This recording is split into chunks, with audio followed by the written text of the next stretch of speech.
Greetings to everyone out there in the NoDQ galaxy. Welcome to NoDQ&A live here on NoDQ.com and the YouTube channel, youtube.com/AaronRift NoDQ. We have WWE Money in the Bank this weekend. We have a lot of interesting news topics to discuss. Not really positive news out there. Well, there is some. All Elite Wrestling does have a television deal with TNT. We'll talk about that. We'll talk about the untimely death of Ashley Massaro. We'll also talk about Ric Flair and his health issues. I have your questions from twitter.com/AaronRift. I will be answering those questions. I will be answering questions via Super Chat. Feel free to send as many Super Chats as you like. I'll answer as many Super Chat questions as you send me. And I will also be answering questions via Skype. Now, if you do call in via Skype, I do ask that you limit yourself to one question just so I can get to as many callers as possible. If you've never called in before, please email me first, NoDQmisc@gmail.com with your Skype information. That's just my way of screening callers so we don't have any spam people calling in during the video stream. Anyways, I would like to get to the first Twitter question. And by the way, birthday shout out. Birthday shout out to my man, Calvin Bowman. Happy birthday, Bowman. Hope you're having a great one. Thank you for taking time out of your birthday to tune in. Before I get to the Twitter question, Future Shocker 16 just sent in a $2 super chat. So let's go ahead and answer this question first. Future Shocker says, if AEW could sign Randy Orton, would it benefit both of them? I think it would definitely benefit AEW to get Randy Orton. Randy Orton is a major star, no doubt about it. I think Randy Orton would get a big payday, so it would benefit him. Anytime he's making money and potentially a lighter schedule, that's good for business for Randy Orton. I think the name value would be beneficial to AEW to have Randy Orton. So yes, if AEW could get Randy Orton, that would be a great catch. Now, of course, the big question is you don't really want AEW bringing in too many former WWE guys. So the question is, how many do you do? When's enough enough? You don't want people thinking it's a second-rate version of WWE. All right, we got our first caller tonight. Let's go ahead and answer this call. We have Jonathan calling in. How's it going, Jonathan? Are you there? Can you hear me? Jonathan. Jonathan, are you there? Or I guess not. Let's try another call. Whoa, what was that? Hello, anybody there? All right, Dean Power is calling, so let's answer this. Hello, Dean. How's it going? Dean, are you there?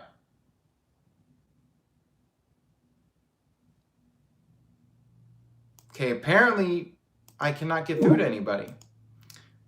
I'm not sure what's going on here. Let me reboot Skype. We may already be having technical difficulties, so I apologize to everyone. I'm going to reboot Skype and see if that fixes the problem.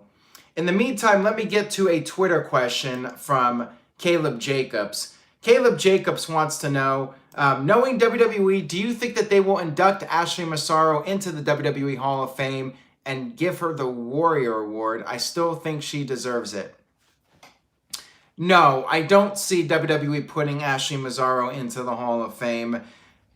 She was a Diva Search winner, and she did have a decent run in WWE, and she gained a pretty solid fan base. However, I think that there are other women that WWE will induct before her, and plus, you have to keep in mind the whole concussion story and how that might be a factor in WWE not wanting to induct her because she was part of that concussion lawsuit. So I don't think it's going to happen. I don't think she's going to be put into the Hall of Fame anytime soon, unfortunately. Yeah, very tragic for her to lose her life at the age of 39. All right, let's see if this works now. Jonathan, are you there? Hey, can you hear me? Now I can hear you perfect. Were you able to hear me? Were you able to hear me before? Yeah, I did. I did hear you. Maybe it was just maybe something was wrong with your mic or something. Yeah, well, we're all good now. So what's on your mind? Man, it has been this last day or so has been pretty crazy. A couple days, first with Silver King, and here Ric Flair is in the hospital. Ashley Massaro. I know this has nothing to do with wrestling, but I know you and I are both cat people. Of course, you've heard about the passing of Grumpy Cat. Yeah. Yeah, it's really sad. I remember. I always had a huge crush on Ashley when she was. I wanted her to win. I was supporting her, and I was really happy. She was dating. I don't know. I always like right now. I'm a huge fan of Seth and Becky dating. I don't know. I'm always like I don't care about Hollywood couples, but when it comes to wrestling couples or stuff that I'm into, kind of things, I'm always like rooting for the couples to succeed. Right. Yeah. Me too. I was very different to John Cena and Nikki Bella. Yeah. I mean, that was unfortunate that their relationship did not pan out. They had like this Hollywood like relationship, these two big stars. I know Caitlyn was pretty devastated, as I'm sure a lot of Bella fans were. When you think of like the fantasy relationships, the two big iconic superstars getting together, you want to root for them. So yeah, it's sad. It's sad when these couples break up for sure. And seeing Matt's wife Rebby, she's like. I don't know. I don't know much about what's going on with that. But apparently, before Ashley died, they got into like this Instagram or Twitter war with each other. Yep. Like I don't know. It's related to when they were dating, when she was dating Matt, and it's a very such a complicated situation when when an ex your boyfriend's ex dies. Right. Girlfriend's ex dies. Yeah, that whole thing was quite interesting because what happened was several months ago, Rebby had tweeted out that apparently, according to her, Ashley was trying to bring drugs or pills to Matt Hardy and I guess trying to go behind Rebby's back, something like that. So there was some bad blood between the two of them. And that was when Matt Hardy was having his personal issues. He was pretty much at rock bottom.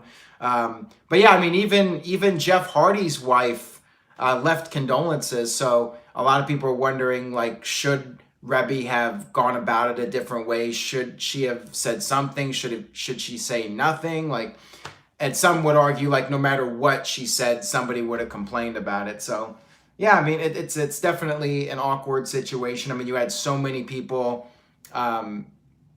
with their condolences and all their kind wishes, and then you had that controversy with Rebby on Twitter.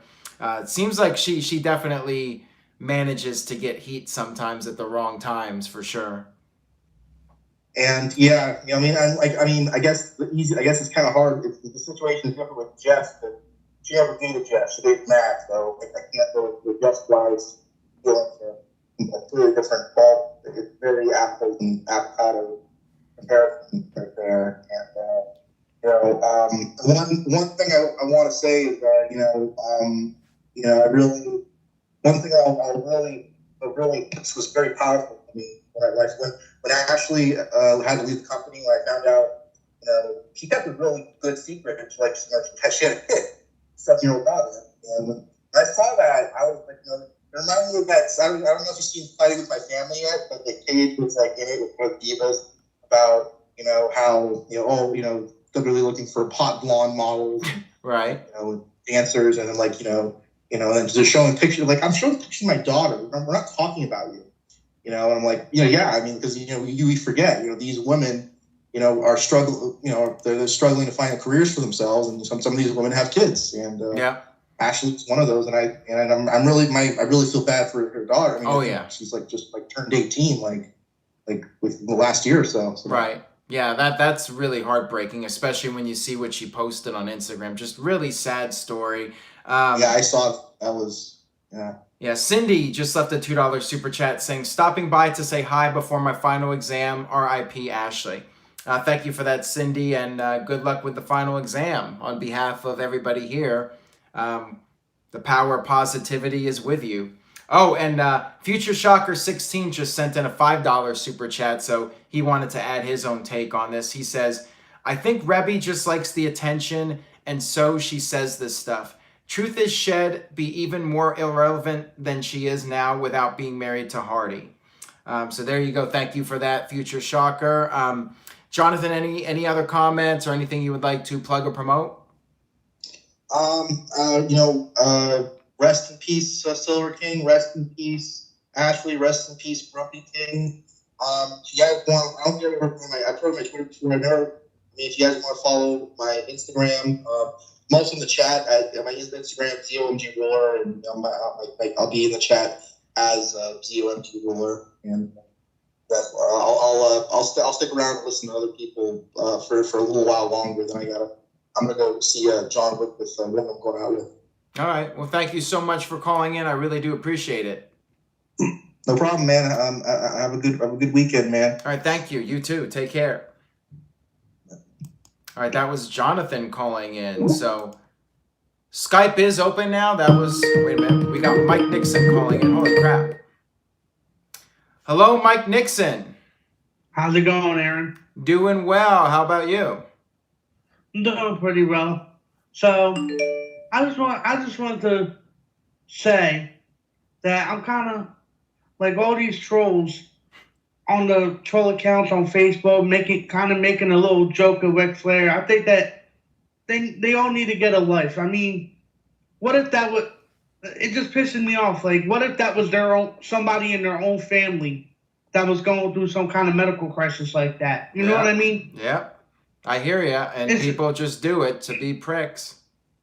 Yeah, it's sad. Like he's a legend of the game. He's a legend of the ring, and you never want to see it. No matter if they were a good performer or not, you never want to see anything happen to these people. You know what I mean? Right. It's like some people take the trolling too far when they start using people being sick and dying as a way to get under people's skin, you know? Especially even back when Roman was having his cancer, everybody was like, oh, it's a work. WWE would not go as far to do anything like that. Right.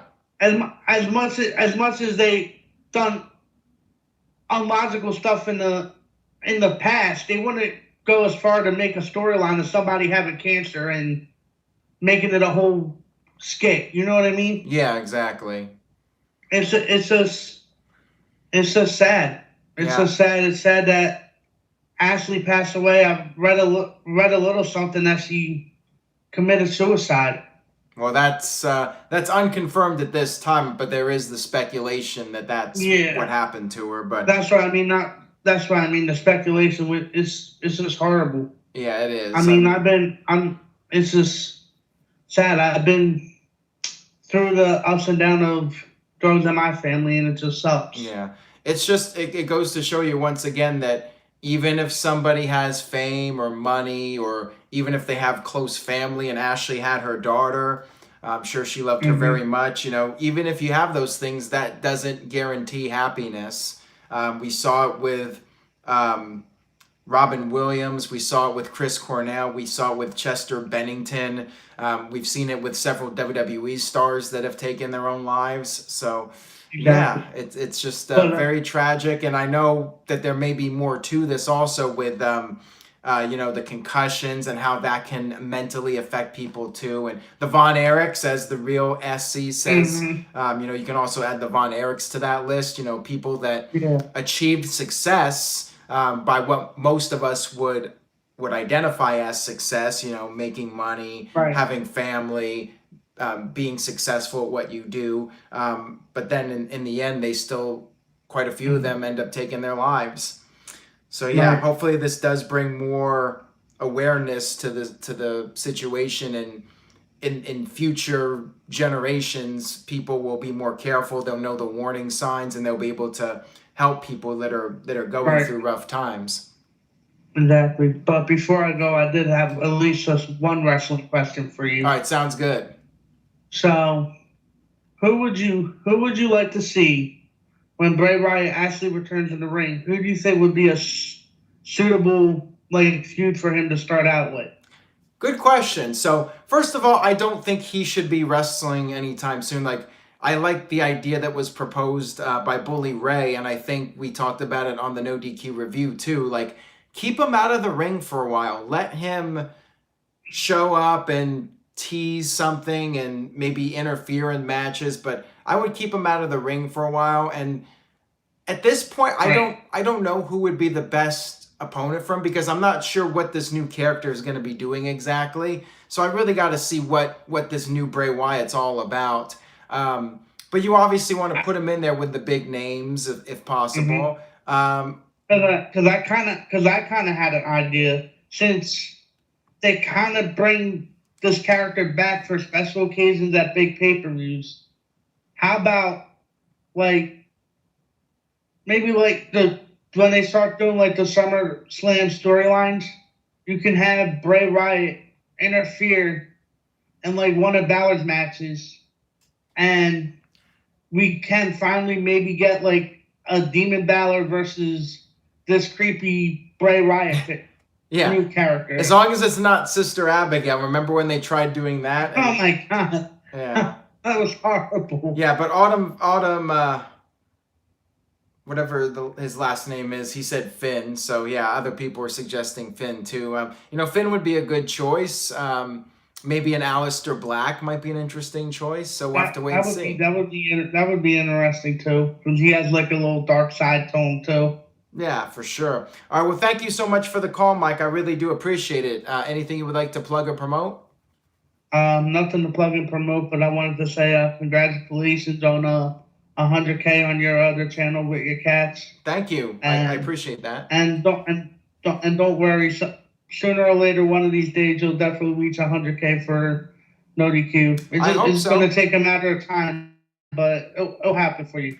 I hope so. I'm trying my best here, but I may have to start thinking outside the box and trying some new concepts. But we'll see. We'll see how things go. The channel is going to get very interesting in the next couple months. I'll just leave you guys with that. I definitely have some plans. So thank you for the call, Mike. We got little spoilers going on now. Yeah, for sure. All right. Have a great night, Mike. Take care. You too. Have a great weekend. All right. You too. Bye. All right. That was Mike Nixon calling in. All right, let's get to, okay, Dean Power's been trying to call in, so let's take this call. Hello, Dean Power, how's it going? Well, Aaron, how you getting on? I'm doing well. What's up with you? Yeah, well, I'm calling in from Ireland. It's pretty early in the morning over here. What time is it there right now? It's like 5 o'clock here. What time is it? About 1:30 in the morning. Wow. Well, thank you for calling in at this random time. I do appreciate it. Yeah, so I just have one question. I'm not going to keep you too long. Okay, sounds good. What's up? All right. So I was going through old videos the other night. Old NoDQ videos. Okay. And I'm just wondering, whatever happened to Mike Nagel and No Donch? I've brought them up before. They just aren't affiliated with the channel anymore. They're doing other things with their time, and that's pretty much it. We've gone in different directions. I think they're still on Twitter. You can hit them up if you're interested in seeing their content. I would. No, I don't want to see any more No Donch. I've seen more charisma in that Tamina promo than No Donch. Oh wow. Okay. Well, there you go. But yeah, they're no longer on the channel. They haven't been for a while. And I have one wrestling question for you then. All right, sure, go for it. All right, if you can go back in time and watch any WWE event live, what would it be? If I could go back in time and watch any event live in person? Yeah. Oh, wow. WrestleMania 17, WrestleMania 3, maybe the 2000 Royal Rumble. SummerSlam 2000 was another great one. I'm trying to think what about King of the Ring 98 with Mankind going off the cell? that would have been amazing to watch live. So that would probably be like my number one now that I'm thinking about, like, what's the craziest thing I've ever seen at a wrestling show? Like that would have to be it. Yeah, I think for me it would have been a One Night Stand 2005. Oh yeah, that would have been a great one for sure. Like just the atmosphere alone. Tony Braden even said that in the chat room. Well, yeah, that's all I wanted to ask, Aaron. Cheers for taking the call. All right, thanks. Have a great night, my friend. Take care. Okay. All right, that was Dean Power calling in. All right, let's answer this one. All right. Uh-oh, we got the echo. Oh, Fasi, how's it going? Yeah, it's going good. How are you? I'm doing very well. Thank you for calling in. So what's on your mind? Second, I need to try. Yes. Can you hear me now? Yes, I can hear you just fine. Yes, can you? I have a wrestling question for you. All right, sounds good. Hopefully it's not about former no DQ personalities. Go ahead. No. My question is that which jobber from Ruthless Aggression do you think would have become a superstar in this era? Like, not a jobber, but someone who couldn't make it big enough in Ruthless Aggression, because, during that time there were a lot of superstars, but now I don't think there are a lot of... Right. That's a good question. I mean, you look at guys like Brian Kendrick, who were part of that era, and then they did come back and it didn't really pan out. Shelton Benjamin came back, but maybe if Shelton was in his peak now, like how he was in 2004, I think Shelton would have been a big star in today's era. I think because he's older now, he's not able to really succeed at that level. He's basically being used for putting over other talent at this stage of the game.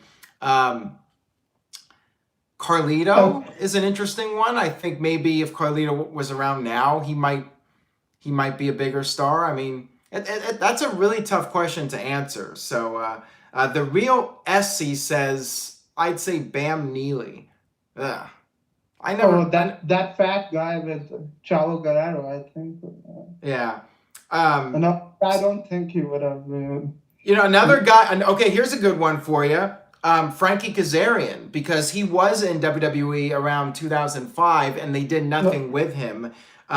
If he was around now, like Kazarian would have all these guys to work with, Daniel Bryan, Seth Rollins, and the list goes on, AJ Styles, and Christopher Daniels for that matter too. I mean, he wasn't in WWE in that period, but he did do like dark matches and whatnot. I think most of the Impact superstars, they were like, I think they used to be local competitors for like WWE back in 2004 or 5, like before they went to Impact or TNA.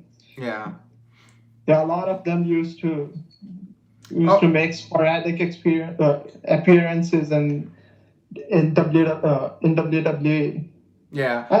Another guy, I think Paul London. He was really good. Yeah, for sure. Paul London's another guy, And same thing with Kendrick. I think if both of them were in their prime now, they'd be really well off, because they'd have so many guys to work with, and that high flying style would give them a lot of ability to succeed in the current wrestling environment.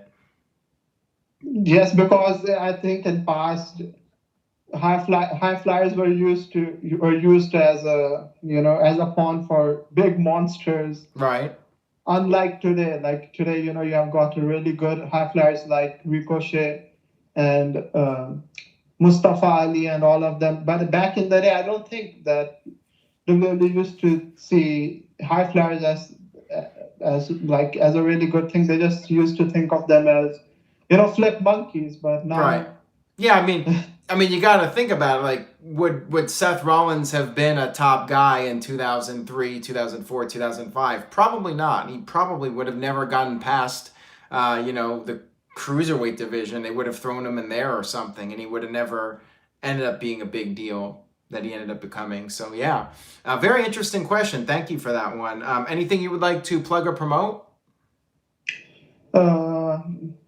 No, actually, I don't think. I would like to. I would like to plug in my crush Instagram. Can I do it? Go for it. My crush is Instagram. Wait, What? Can I do it? yeah, you can plug your Instagram. No, not mine. My crush's. Yeah, go for it. Yes, it's Sarah Artigo, 17. Okay, there you go. Thank you for the plug and the call. I really appreciate it. Have a great night, my friend. Yeah. I'm not sure what that was about. That was a little strange. Okay. D's nuts. Should I answer this one? Hello, D's nuts. Hello, Big Daddy. And that's the end of that. You could have dropped the N word, but you chose not to. So you made it easier for me, which I appreciate. You weren't as bad as the other guy. So thank you for that. All right, let's get to a question from Cody. Let's answer this one from Cody, Stalk and Infamy. He says, with yet another talent gone long before their time, could this be the wake-up call WWE needs to offer better care to talent? Eddie, Benoit, Chyna, Tess, Ashley, who else has to die for WWE to change? WWE has already been making those efforts. You know, the wellness policy got started in 2006 after Eddie Guerrero's death, and, you know, it got even more emphasis put on it in 2007 after Chris Benoit and all that stuff went down. So Ashley was already there, part of WWE around that time, just as it was getting started. And if you've noticed, a lot fewer wrestlers have died at a younger age. I mean, this is the first one in a while where somebody has died, you know, late 30s, early 40s, you know, from a drug overdose or a suicide or whatever the case may be.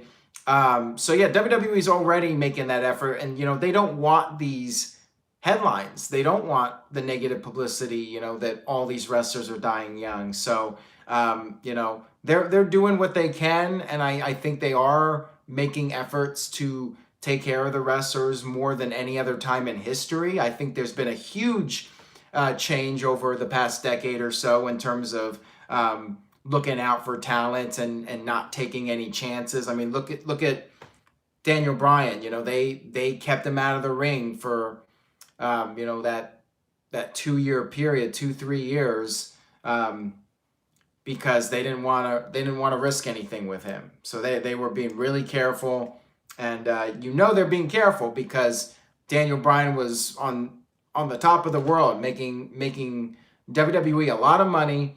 And if it was all about money, they would just say, oh yeah, we'll overlook this stuff. But no, they're like, you know what, you're hurt, we can't do it.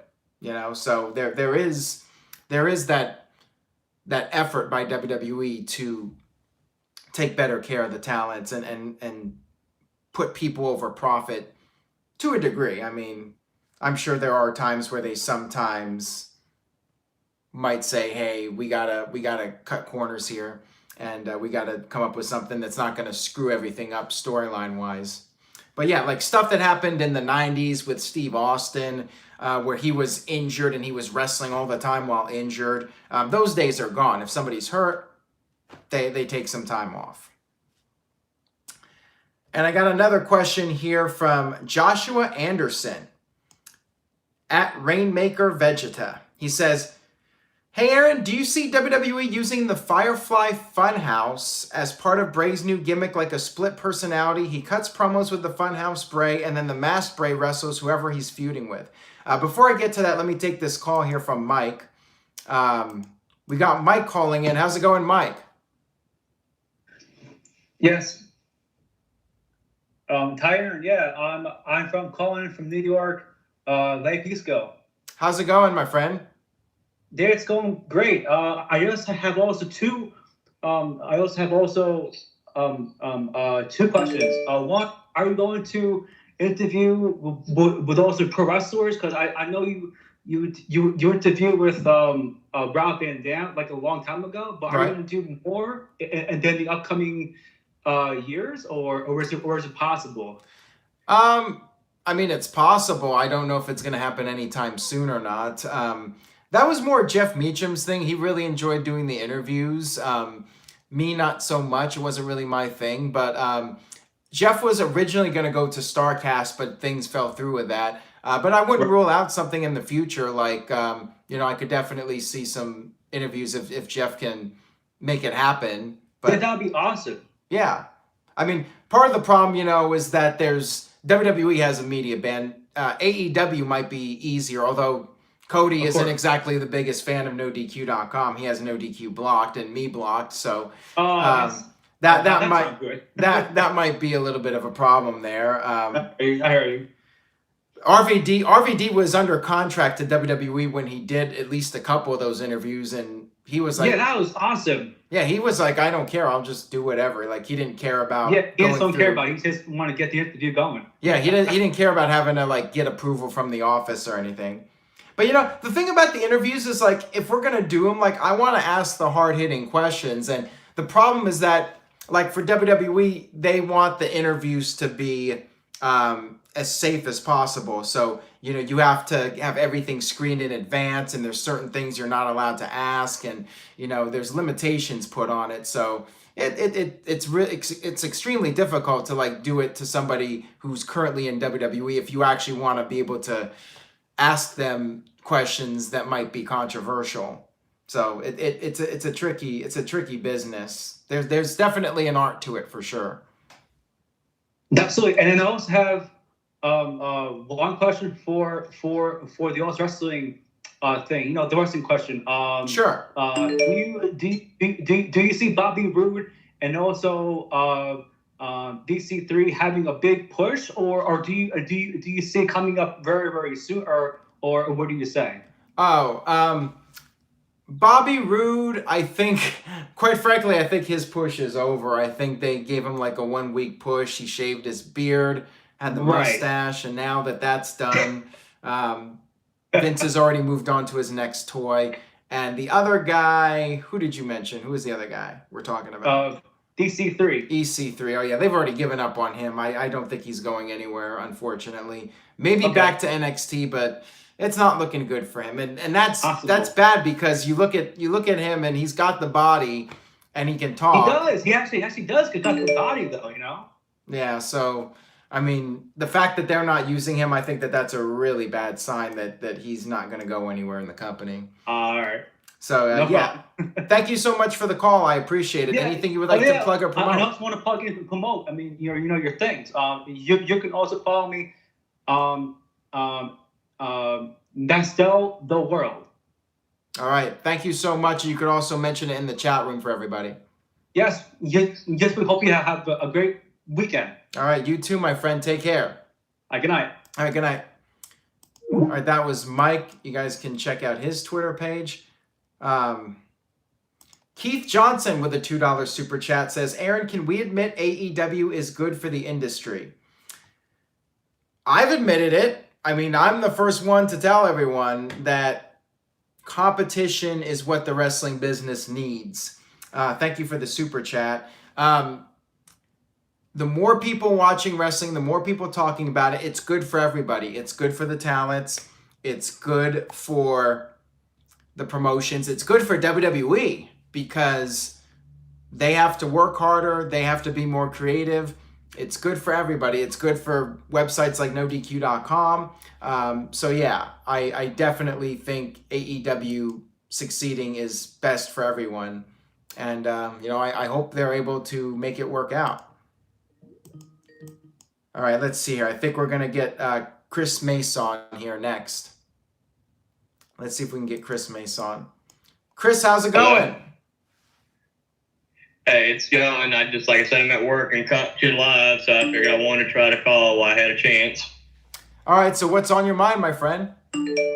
Okay, well, here you go. I got another interesting question for you, so I'll change it up a little bit so you don't get the same old questions all the time. All right, so if you were trying to get somebody to be a wrestling fan or somebody was talking about watching the product, what would be the one wrestling match you would have them watch if you wanted to see if they wanted to be a wrestling fan or not? Steve Austin versus Bret Hart, WrestleMania 13. But that would have been my answer too. Yeah. I mean, the problem is that you don't want to give them like a false hope. They might watch that match and think that wrestling's like that all the time. And I'm going to be like, no.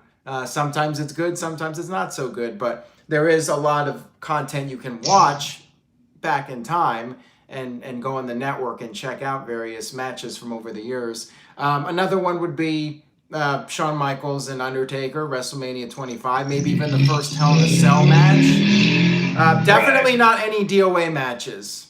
No way. That would be the one thing that just scare them away right off the bat there.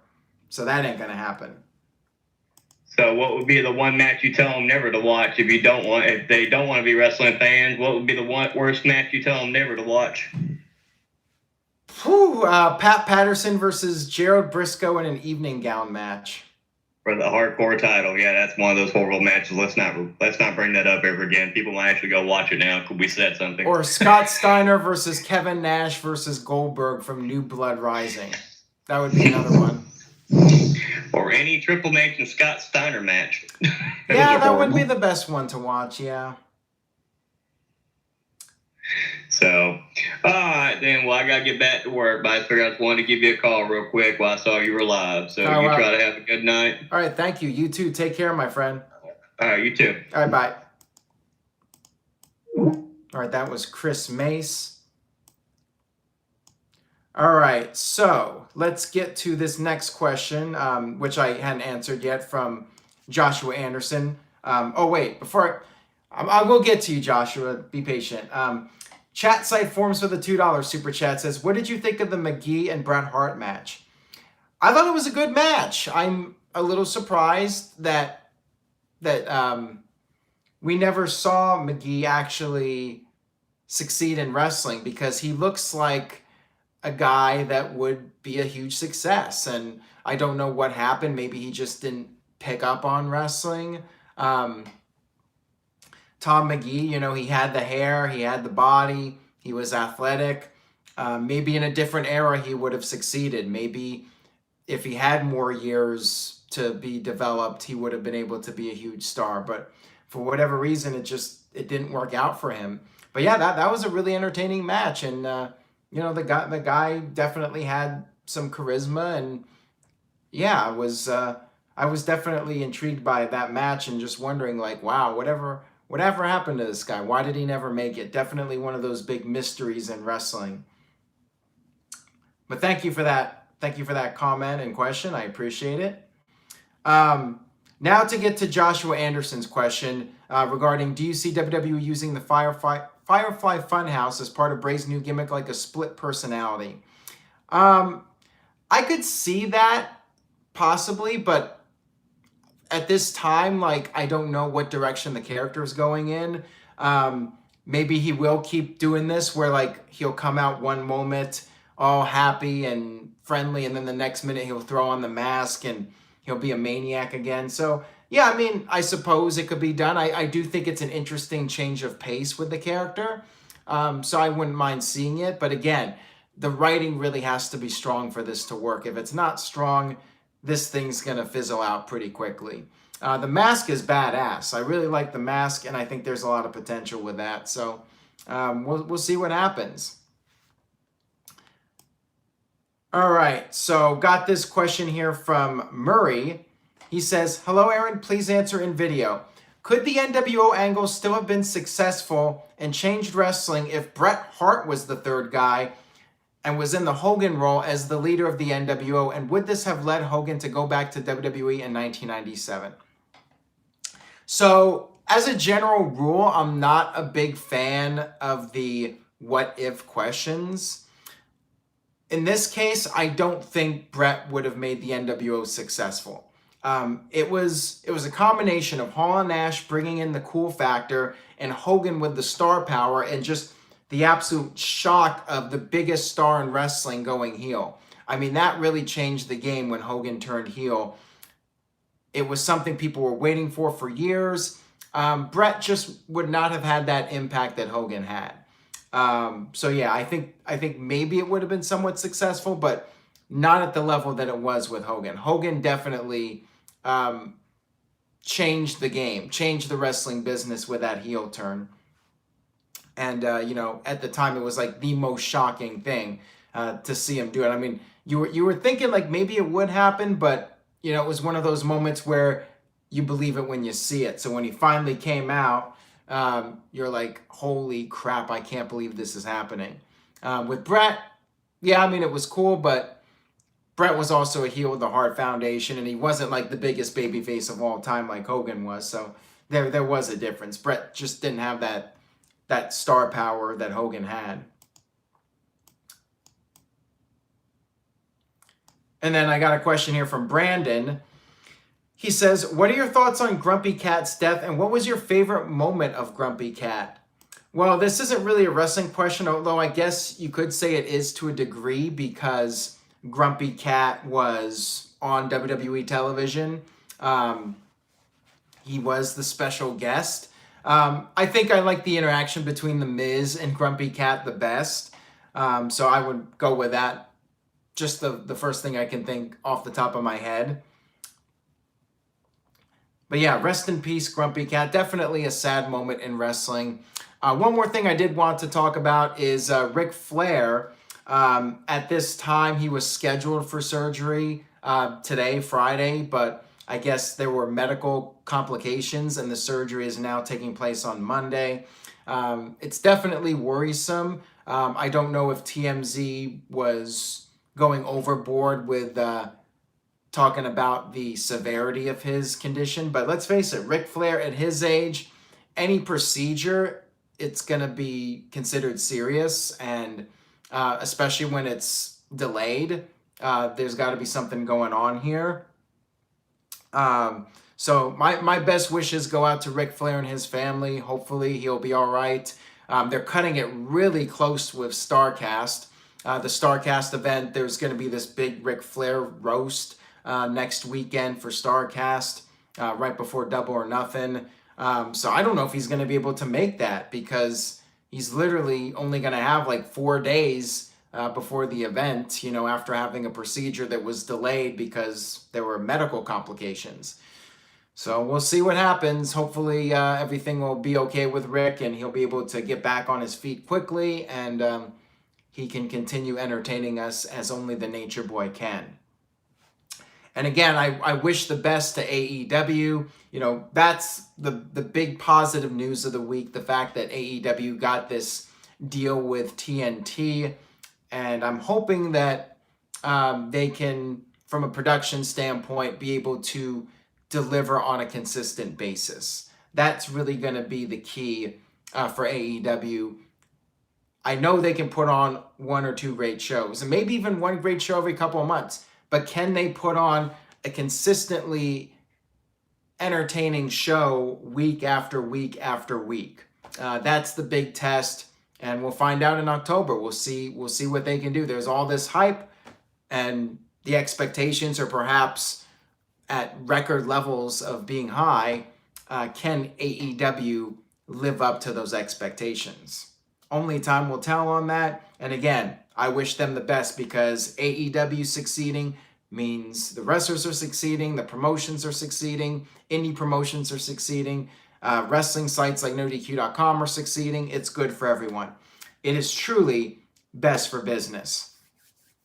But on that note, I will go ahead and wrap up this edition of NoDQ&A Live. Thank you guys so much for tuning in and joining me for the live discussion. Thank you to everyone that called in. Thank you to everyone that sent in super chats. I'll be back soon if you guys would have more questions that you would like me to answer. You can send them on Twitter. You can send them next time on Super Chat, or you can send them via Skype if you call in. That's all I got for this time. I will be back Sunday night after Money in the Bank for No DQ Live to give my thoughts on the pay-per-view.